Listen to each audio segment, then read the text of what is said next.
আমরা কবে মানুষ হব, আমরা কবে সচেতন হব? সচেতন হইতে গিয়া আমরা যে দিন দিন এই ডিজিটাল যুগে এসে আমরা এখনো যে সেই অনেক আগের যুগে পড়ে আছি, এটার ব্যর্থতা আসলে এই দায়ভার কে নিবে? আপনি দেখেন ফরিদপুরের ট্রাক ড্রাইভারের ঘটনার কথা যদি আমরা চিন্তা করি, জনগণের যে কথা সেটা আমরা মিডিয়াতে দেখছি। তো জনগণের কথা হচ্ছে যে তিনি বেপরোয়া গতিতে ছিল এবং তারা শুনছে যে অন্য স্টেশনে সে নাকি অ্যাক্সিডেন্ট করে আসছে। তো শোনা কথার ভিত্তিতে তিনি ড্রাইভারকে ধরল। আচ্ছা, বুঝলাম একটা অ্যাক্সিডেন্ট করে আসছে, তিনি মানুষ মারছে, যদিও হয়ে থাকে, আমি নিজেও জানি না যে আসলে ঘটনা কতখানি সত্য। তো তার তো বিচার অবশ্যই আছে, শাস্তি অবশ্যই আছে। তো জনগণ কেন আইন নিজের হাতে তুলে নেবে? তাহলে দেশের আইনের কি হইল? আর একটা সড়কে একজন চালক যে কি পরিমাণ ঝুট ঝামেলায় থাকে, কারণ দেখেন, নিরাপদ সড়ক দাবি করেন, অ্যাক্সিডেন্ট হবে না সেটাও দাবি করেন, আমরাই দাবি করি, আমরা জনগণ দাবি করি। তো আবার দেখা যাচ্ছে যে আমরাই রাস্তায় অবৈধ যানবাহন, ফিটনেসবিহীন যানবাহন, পথচারী হাঁটার থেকে ধরে বাইসাইকেল, ভ্যান, রিক্সা যা আছে সমস্ত কিছু চালাই, আবার আমরাই কিনা নিরাপদ সড়ক দাবি করি। বাইরে একজন চালক কখনোই একটা অ্যাক্সিডেন্ট করতে চায় না, কখনোই চায় না। এই সকালবেলা যখন গাড়ি নিয়ে বের হয়েছি, তখন আল্লাহর কাছে মনে করেন দোয়া দুরুদ পড়ে তারপর গাড়ি নিয়ে বের হয়েছি। কেন জানেন? যে আমি যেভাবে সঠিক মতো যাইতেছি সুস্থভাবে, আমি যেন এইভাবে ফিরে আসি, আমার দ্বারা যেন কারো কোনো ক্ষতি হয় না। এবং একজন ড্রাইভার, তার ভিতরে কিন্তু যোগ্যতা আছে কিছু না কিছু, আর যারা তাকে মেরে ফেলছে তারা কি তাদের ওই ওই যোগ্যতা থেকে মানে হিসাব করে কখনো? এখন দেখেন, একজন চালককে মেরে ফেললো, আপনারা কি চাইলে একটা জীবন ফিরিয়ে দিতে পারবেন কখনো? ওই চালকের ছোট একটা 2 বছরের বাচ্চা আছে, দেখলাম ভাই, বিশ্বাস করেন, ভিডিওটা দেখার পরে, ওই চালকের ফ্যামিলির ভিডিওটা দেখার পরে চোখ দিয়ে পানি এসে পড়ছে।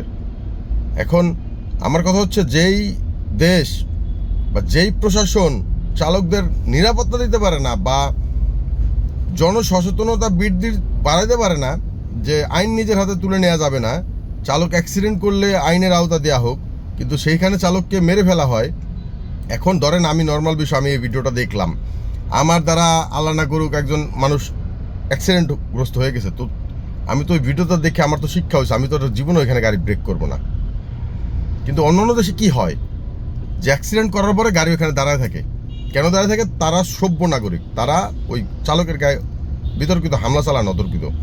আরে ভাই, হামলা চালানোর কি আছে ভাই? আপনি যদি মুসলিম হন, আপনি তো বিশ্বাসই করেন যে হায়াত, মওয়াত, রিজিক, দৌলত, এই 4টা জিনিস আল্লাহর কাছে। তাহলে মওয়াত যদি কারো হয়ে যায়, সেটা তো আল্লাহর হাতেই আছে। হ্যাঁ, এখন আপনি বলতে পারেন যে আমি চালক হিসাবে আমার কোনো অসতর্কতার জন্য অ্যাক্সিডেন্ট হইতে পারে। হ্যাঁ, তার জন্য তো আইন আছে ভাই, আইনের শাস্তি আছে না?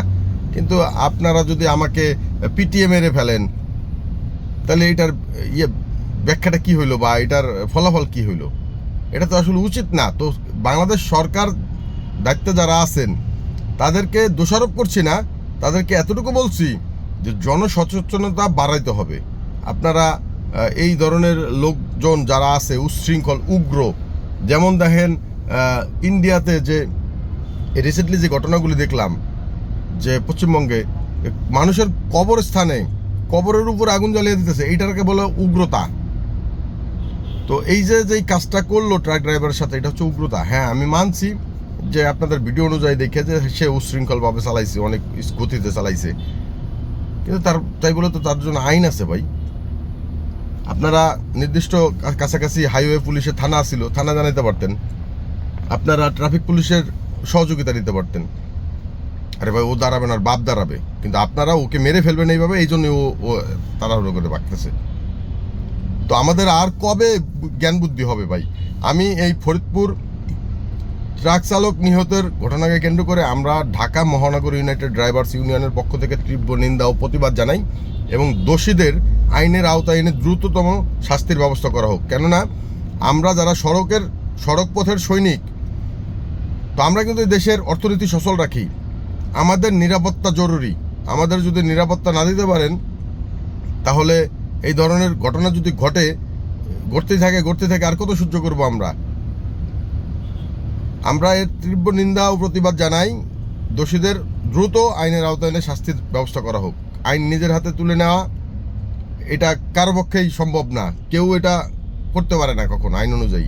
তো যেহেতু তারা আইন নিজের হাতে তুলে নিছে এবং একজন চালক ভাইকে মেরে ফেলেছে, তাদের অবশ্যই শাস্তি হওয়া খুব জরুরি।